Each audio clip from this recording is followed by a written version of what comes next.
My name is Kishore Chandiramani, and I welcome you all to the first in a series of 6 sessions on stress management. This program is an integrative model that includes a number of different therapy approaches, including some borrowed from Eastern traditions. The main therapy approaches included here are: number 1, psychoeducation, that is, acquiring information that the clients can use for themselves with little help from professionals. Number 2, introduction to different types of relaxation methods and how they work. Number 3, elements of cognitive behavioral therapy and psychodynamic therapies. Number 4, existential psychotherapy, that is, a therapy based on philosophy. Number 5, biofeedback therapy, that is, using electronic devices and computers for stress management. And finally, I have discussed some theoretical aspects of Vipassana meditation that are related to stress management. Vipassana is an intensive form of mindfulness meditation which can be learnt only in residential courses, and this program is not a substitute to the actual practice of Vipassana. Now, looking at what causes stress. The first and foremost cause is the judgment that we make. Judgments about different situations in terms of good, bad, right, wrong, beautiful, ugly, intelligent, stupid, nice, nasty, about ourselves and about others. There's nothing wrong about making those judgments if those judgments are based on a realistic appraisal of the situation. They're not disproportionate and don't last longer than needed. But unfortunately, these judgments are made automatically or instantly without collecting adequate information, and also they are generally made when we look at the reality through the tinted glasses of our emotions. According to an estimate, about 8 out of 10 thoughts that come to our mind don't represent the reality out there accurately and need to be fine-tuned. And this fine-tuning involves disengaging with the immediate judgment, which allows the mind to attain a state of neutrality, which is then followed by appropriate judgments that happen naturally. Now, the next question is, how do we fine-tune our automatic thoughts? And the answer to that is, we don't need to fine-tune our thoughts if we are able to free our minds, or at least a part of it, from strong emotions. We'll be discussing a number of different ways by which we can free our minds from strong emotions, and as a result, be able to make appropriate judgments. A discussion on judgments and how they influence our stress levels is a topic for third session, but I'll briefly talk about it here. As a habit, we tend to be judgmental more than is required in everyday situations. So the effort needs to be on becoming less judgmental. And it may be that people who are more judgmental and rigid about their views are more stress prone, and those who can be less judgmental are less stress prone. The next cause of stress is our inability to accept change. We want the same things that satisfy us to continue indefinitely, or we get easily bored by the sameness and want change, which is not happening.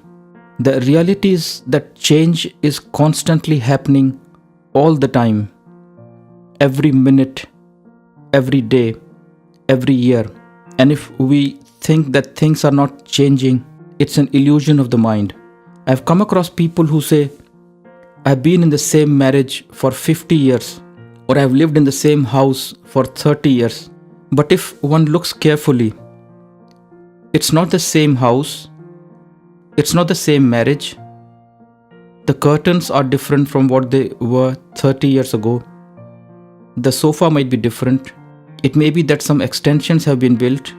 Children who lived in the house have moved out and they are no longer children. The whole environment of the house, the neighborhood, the local shops are not the same as they used to be. In the same manner, the marriage is not the same. The relationship progresses from being intensely romantic in the early years to a more mature and stable connectedness, which may have more of intimacy and friendship and less of romance. The change is happening all the time, constantly, irrespective of whether we like it or not. And I ask clients to visualize their lives not in terms of something solid, but in terms of something fluid that's constantly shifting, constantly moving. Things are disappearing. Things are constantly changing outside of ourselves and within ourselves. Sometimes when we suffer from anxiety and depression, we want to feel the same as we felt a few years ago. But that's not possible. Life moves on. Even those who don't suffer from anxiety or depression can't be the same as they were a few years ago. Life moves on. And those of us who can accept change are much the stronger for it. The slogan that may be appropriate here is, expect the unexpected. The next thing that causes stress, and it's related to the one we have just discussed, is separation and loss, or a fear of it. Separation and loss are inevitable, a reminder of our own mortality, that eventually we will die, our loved ones will die, is constantly nagging us from the unconscious mind, even if we don't want to think about it. You might be familiar with the proverb, don't scratch where it doesn't itch. So why think about death if by thinking about it we can't undo it and end up feeling miserable? The fact of the matter is that thoughts of death are itching us all the time. A fear of death manifests in many disguises, such as fear of heights, flights, traveling, driving on motorways, crowded places, closed places, and most panic attacks are about fear of death or losing control over oneself.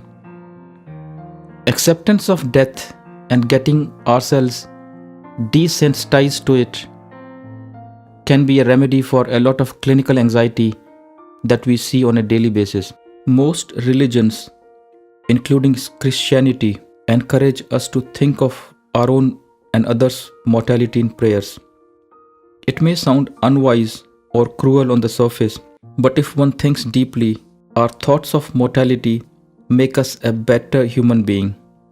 We become more forgiving of others, less angry with them, more generous and more kind, and also less critical of ourselves and others. It brings a sense of detachment from worldly strife and induces inner acceptance of life.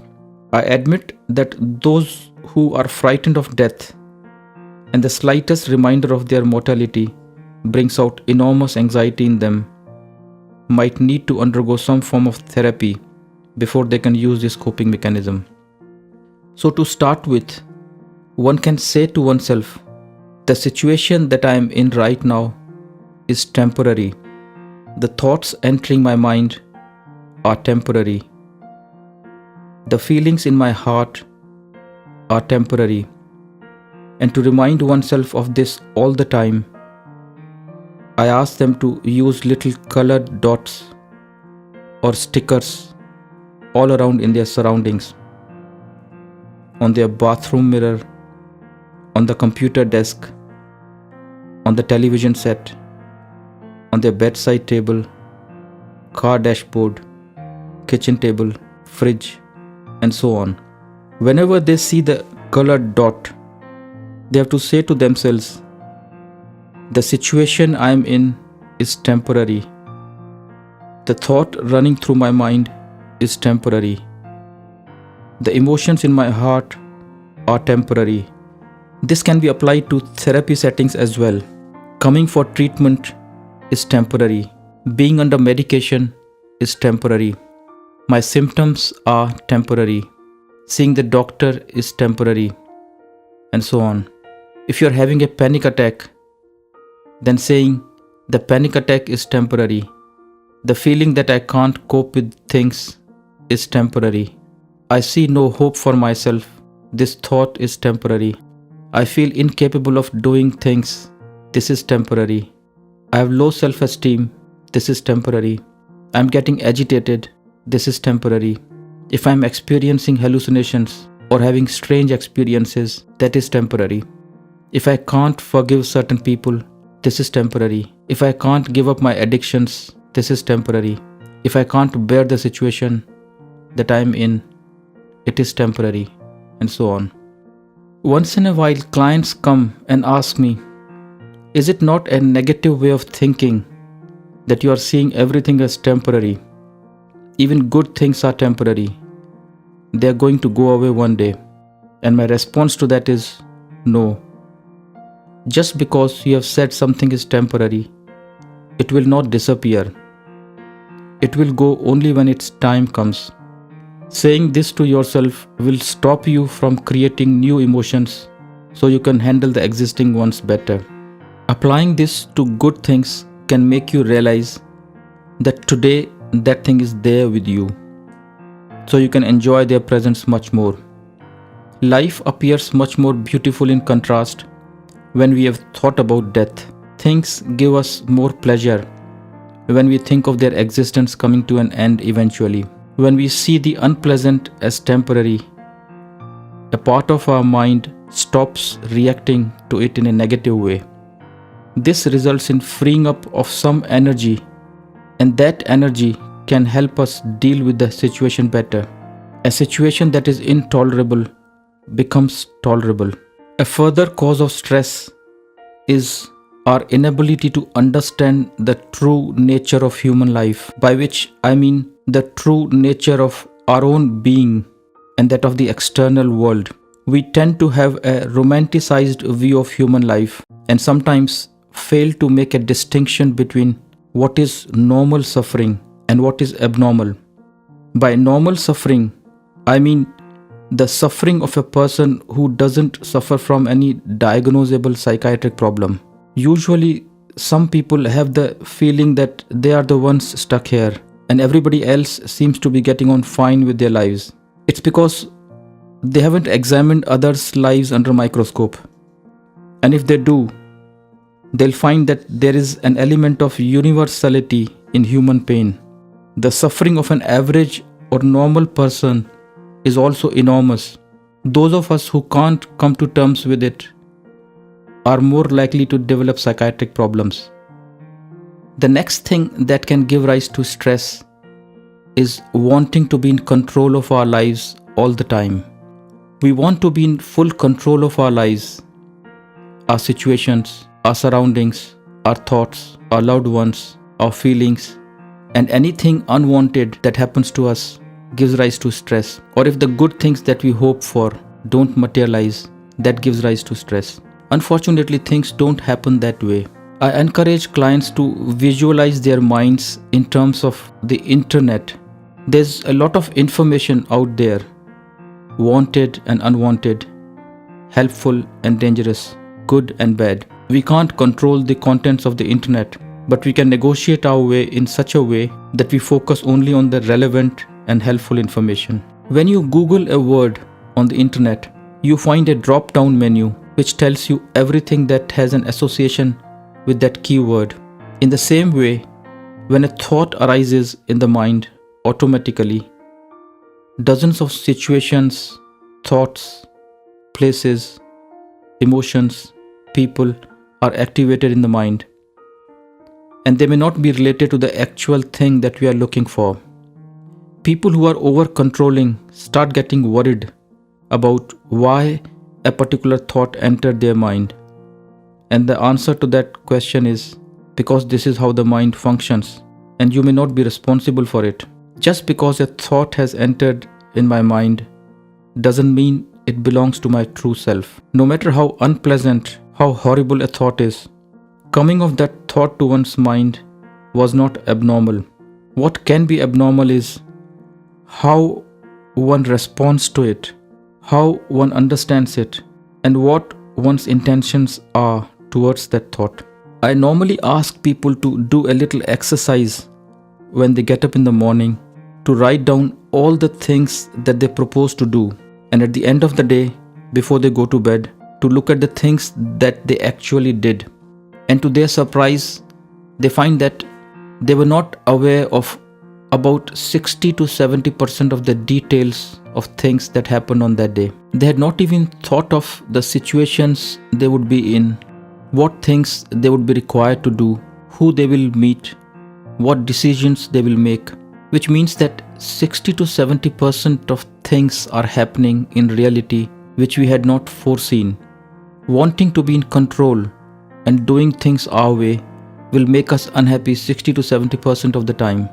In that respect, letting go of the desire to control each and every bit of our lives can be a very liberating experience, and being open to what comes our way, intended and unintended, can be helpful. In this respect, I ask clients to visualize their thoughts and feelings in terms of a river flowing, and you are the person sitting on the banks of the river, watching the flow. One might see all good and bad things happening. Sometimes people partying on the boat, singing and dancing. At other times, bunch of flowers, or maybe dead cattle, or sewage water flowing down the stream. The person sitting on the banks of the river has no control over the stream of the river. She can't stop the flow, and whatever comes in front of her has to pass, good or bad.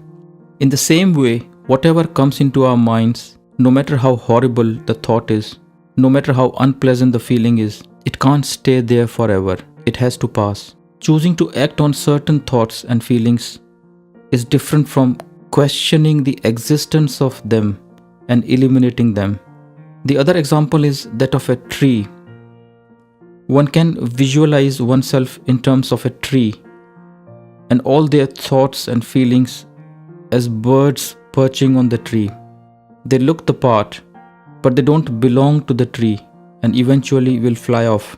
In Vipassana meditation, the mind is likened to a guest house and the individual as the owner of the guest house. All the thoughts and feelings that come to the mind are like the guests who check into the guest house. When a nice person comes to stay in the guest house, the owner of the guest house doesn't become overjoyous because she knows that eventually he'll be gone in a few days. And if a bad person comes to stay in the guest house, the owner doesn't become depressed because she knows that eventually that person will be gone too. So the solution to the problem of wanting to be in full control of oneself is surrender or letting go. It is important to note here that we are not surrendering the action, but our preoccupation with the results of our actions. Some clients find it helpful to know that there is a higher intelligence at work, and by this I'm not referring specifically to God. The natural processes supporting everyday actions are highly complex, orderly, and precise, and we can't claim credit for that. For example, for my body to function properly, there are dozens or maybe hundreds of chemicals which are secreted in very minute quantities, nano picograms of insulin, adrenaline, serotonin, and any little deviation from the precise quantity can give rise to illnesses. Now, I don't even know the names of those chemicals, leave aside having the ability to produce them and control their release. So there is some sort of higher intelligence at work supporting my life, and applying it to psychology would be like saying to oneself, when one's plans don't seem to be working, that there is some sort of an intelligence working, and some sort of control somewhere influencing my life. Having trust in that higher intelligence or the laws of the universe can be a liberating experience. We set time scale to our plans and judgments, but sometimes we don't realize that nature has its own time scale for us, and the nature's time scale has the veto power over all our plans. This does not mean we surrender our appropriate actions and become fatalists. The next cause of stress is selfishness of people who are close to us. If we examine it closely, it is our own selfishness that can make us prone to hurt in the face of others' selfishness. A completely selfless person is more immune to the hurt resulting from others' selfishness. By saying this, I'm only giving you an additional viewpoint to look at things. I'm not suggesting that one should put up with others' selfishness all the time and become self-sacrificing to a fault. From an existential point of view, we are all alone. We were born alone and we'll go from this world alone. And our loved ones will not be there with us to answer for us when we are facing our ultimate destiny. Every relationship, no matter how close it is, has its own boundaries. And beyond those boundaries, we are all alone. We are all following our own life trajectories, which are different from those of other people. And from that perspective, being selfish would be quite normal as long as there is no exploitation involved. If you are stopping somebody from exploiting you, you're not being cruel to them, but helping them live the right way. The next cause of stress is relationships. And both the extremes of being in a relationship can give rise to stress. On one hand, there is loneliness, where we get the feeling that the other person doesn't care about us enough, and we are left to our own devices. There's no togetherness. And at the other extreme, there is enmeshment, that is, too much involvement to the point of controlling each other and having a lot of expectations from the other person, which can be stifling. It's a paradoxical situation that we live on a planet inhabited by billions of people, and every place we go to is crowded with people. Shopping malls, hospitals, schools, colleges, train stations, coach stations, but still people feel lonely. This loneliness can disappear for short periods when we are with people, but when that comes to an end, we are left with the same old feeling of loneliness. It's important to make a distinction between loneliness and aloneness. There are people who are always surrounded by others but still feel lonely inside, and there are those who live alone but still don't feel lonely. The topic of loneliness is covered in detail in later sessions, but for now, I'd like to say that one can visualize loneliness not as a situation or a state that one is in, but as an emotion like any other emotion, such as anxiety, depression, anger, and it comes and goes. It should be seen as a temporary phase. Even when one is alone all day, loneliness hits them only for a few minutes at a time and goes away and comes back. So loneliness is not a necessary accompaniment of being alone. When one becomes skillful in managing aloneness, they start enjoying being on their own, and at the same time they enjoy togetherness as well. Running away from loneliness can make it worse for us, but being in the midst of it and not reacting to it can help us penetrate through it and reach inner peace. The next thing that can give rise to stress is a fear of not being able to do the right thing or doing the wrong thing and not knowing what is the right thing to do. In this respect, I'd like to say that the part of the mind that is equanimous or emotionally neutral is likely to perceive the reality more accurately, and the actions that are carried out from the equanimous or balanced mind are more likely to be appropriate. And in this respect, attempting to keep at least a part of our minds equanimous or neutral can be helpful. My suggestion would be to keep at least a part of your mind free from entanglements of worldly affairs or the politics of everyday life. Whether you are in a relationship or not, whether you are rich or poor, whether you have a job or not, whether you are in good health or not, a part of your mind should stay above all those concerns and the decisions taken by that part of the mind are going to be appropriate, because that part of the mind will be fully aware of all your concerns and at the same time will not be emotionally bound and will have some free energy to take appropriate actions. The next cause of stress is how we evaluate our lives, whether we see ourselves as successful or a failure. And the answer to that question is both. We are successful and we are failures in our lives. We should refrain from making any global judgments of success or failure, but go deep and try to analyze and make a list of ways in which we have been successful and ways in which we have been failures. Letting go of unrealistic life goals can protect us from a lot of experience of failures in life. So in this session, we have talked about different causes of stress and how the principle of impermanence can help us deal with them. In the next session, we'll talk about a model of the mind that can help us understand the common psychological symptoms and how they are produced. Thank you very much.